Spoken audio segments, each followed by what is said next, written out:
All right, I guess we're doing this. So I'm just gonna lay down a really simple album review. There have been a couple albums I've listened to that I've been really, really digging, and there have been a lot of really pleasant surprises. So I just wanted to share a few of them. First one is The Sketches. It's a indie rock group, and I don't think they exist anymore. I it took me forever to find this album cover. Yeah, I think it's because they don't exist anymore. But they are on Spotify, and it was a pretty solid album overall. Like, yeah, I gave them a 7.32, which is, I guess, technically a C. You know, if you're going like 70%, but it was really good, and there were a lot. I thought that the album flowed well together. Each song went into the next one. The album was laid out in a way that made sense. And overall, this is kind of my, like, these are the numbers I gave each track uh, on the album. And then the ones that I've circled are ones that like really stood out to me and I went, ooh, these are pretty cool songs. I'm digging this. So yeah, a pretty good spread in terms of, eights and sevens. The lowest score on here is a 6, and that's mostly just because it's like, it's an intro song. It's a song that leads into another song. And the song was fine. It wasn't bad. It was fine. So overall, pretty solid record. Next, Shinedown's The Sound of Madness. Shinedown, rock group, and I gave them a 7.36 for The Sound of Madness. I also really enjoyed this album, and I did listen to the non deluxe version because to be fair, I wanted to do okay, what is the album plain and simple by itself? Which is interesting because if I included my ratings for the extra songs on the deluxe version, the score would be higher. So, interesting things to note there. Here are the overall numbers we have going on. As you can see, it kind of starts, with like, it's fine, and then it really gets to like a nice peak towards the middle, and then it's kind of, it's like a mix of strong and fine. So overall, that's how I would describe Sound of Madness: strong and fine. Like a hearty stew. Strong, like a hearty stew with like an okay bread to go with it. Strong and fine. But there were four songs that really stood out to me. I will say, going into this, there were songs I already knew. The songs I knew going into it: Second Chance, and If You Only Knew. And then these extra songs, yeah, they just jumped out to me. Alanis Morissette. I think a lot of people would enjoy this album if they could get over her voice. And I say that because she has a really unique voice. And it's one of those you either are really into her voice or you're not gonna vibe with it. And I went into this with a really open mind. And I mean, I thought the album was good. I didn't think it was great, but I thought it was good. Uh, I think she does a lot of really fun things with her voice, and I really enjoyed that. Uh, Going into this, I already knew You Ought to Know, and I also already knew Head Over Feet, and I also already knew Ironic. And as you can see, even though I already knew You Ought to Know, and I like the song, I gave it a 6. Because I mean, the song's fine. And following All I Really Want, I went, don't know if I would have put the song here, but okay. And then with Head Over Feet, I think it's a pretty good tune. I think what really helped it was that it followed You Learn. Oh, that's another song I knew going into this. It wasn't in my library. Um, You Learn was definitely one of the strongest songs. It had a good bounciness to it. I think it's a perfect indie pop song. Like it has the elements of pop that you want it to have, but it's not aggressively pop, I guess is the best way I can put it. And then, yeah, Not the Doctor. Kind of similar way to You Learn, I felt. So these are solid numbers. It's just there's like a 5. I think this 5 really, brought the overall feeling down. But yeah, 5, lots of 6s. So It was good. Solidly good. You should give it a shot. Okay, this one. Uh, this one was a really difficult one to rate for two reasons. One, I do have a disco bias. I really like disco music, and so this number might be too high, and I will need to revisit this album at a later date. Another reason is that this was originally a record, so on vinyl. It has an A side, it has a B side. Because of that, you want your A side to have a certain vibe and to flow, and then your B side is going to have its own thing. So listening to it all in one go felt weird.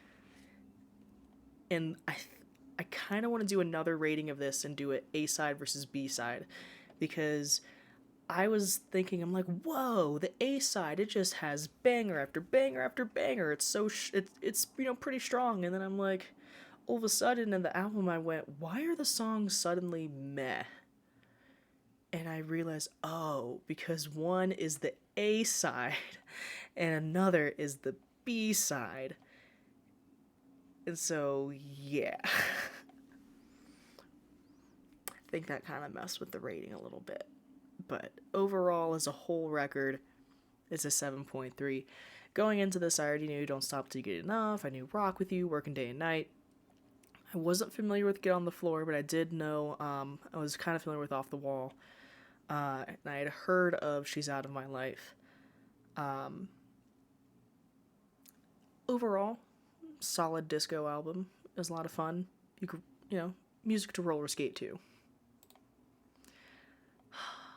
I loved this so much. The number isn't as high, the number's not as high as much as I hype up this album. So I love this album so much. The number is where it is because, well, that wasn't dramatic. The number is not as high as it could be because, there we go. There were a lot of strong songs. However, there were also a few too many songs that wrecked the average. So as you can see, there's a lot of 9s. There's even a 10 in there. Although, to be honest, I don't know if that should be a 10. That might be a bias. I really like that song. Maybe it should be a 9. But either way, a lot of strong numbers. But then those 5s. Those 5s are bringing this whole thing down. So, first of all, going into this, I already knew S&M. I already knew What's My Name. I already knew Cheers, Drink to That. I already knew Only Girl in the World. I already knew California King Bed. I already knew Love the Way You Lie Part 2. So that's a lot of songs I already knew going into this. So it was very difficult to hold back on my bias, but somehow I managed. It's a very strong album. First of all, it starts very strong. S&M, boom, just starting off like, she's gonna let you know we're here to party. It's gonna be a good time. And then What's My Name? It slows it down a little bit. Cheers, Drink to That. It's still kind of slow but also upbeat. And then Fading, to bring us down a little bit. And then Only Girl in the World to bring us back up. The song that really stood out to me on this record was California King Bed, because this song should have been a 9 or an 8.5. And the reason why it is not higher is because there is some electric guitar tone that is just so gratingly bad that I'm like, I cannot give this more than a 7 because this guitar tone is atrocious. It cuts through all the instrumentation in the worst possible way, and that was just not acceptable to me. So, yeah, and then Man Down was just, it was kind of boring. And then same with Complicated. They were very mid, and I expect more from her. So, but overall, if you look at the spread, pretty good. And then Love the Way You Lie Part 2. I think a lot of people sleep on that song because they know, the main one by Eminem, or by Eminem featuring Rihanna, and this one is Rihanna featuring Eminem. Give it a listen. It's really good. And now, yes, the one that was the biggest surprise of every single one of them. This album had no business being this good. Like, I listened to it because I'm like, oh, I know Beautiful Soul. I know Get Your Shine On. I know Because You Live. I know those songs. So I was like, let me listen to the album, see how it goes. Tell me why every song was strong. Like, why? Why was that the case? And then, like, especially this song, Why Don't You Kiss Her, that was a very pleasant surprise. And as you can also see, there's a 10 in here. Because this song was just. It should be circle. I want to add that to my library. This song was very interesting and it kept your attention. And that's the thing. There were so many songs in here that kept your attention. You're like, whoa, this is good. So maybe all of these numbers should be down one because maybe there's the bias of why is this so good? I'm going to inflate the rating. So maybe really all of these numbers should be down one. But those numbers are still good even if that's the case. Anyway, overall, here's the final ranking so far of how the albums stack up against each other. We have Jesse McCartney's Beautiful Soul up top. It earned a solid B. We have Rihanna's Loud. It's a C, but it's closer to a B. We have Shinedown's The Sound of Madness, which was a little bit behind this one. We have The Sketches, which is behind this, and then Michael Jackson's Off the Wall, which is behind that. And then earning a D, but I mean, still a solid album. Not to say it's bad, but Alanis Morissette's Jagged Little Pill. As I go on with more album reviews, I will add to this tier list. And, this was all inspired because I listened to an album that I would have given a ranking of Summer School. It was just so painfully bad. The album was so bad, I was like, I need to start reviewing albums because this album is so. It was so bad, it forced my hand to review other things. And yeah, then we have, the A range, which I hope we get there one day. And then Valedictorian is like, this is a perfect album, which I hope we get there someday. But for now, here's round one.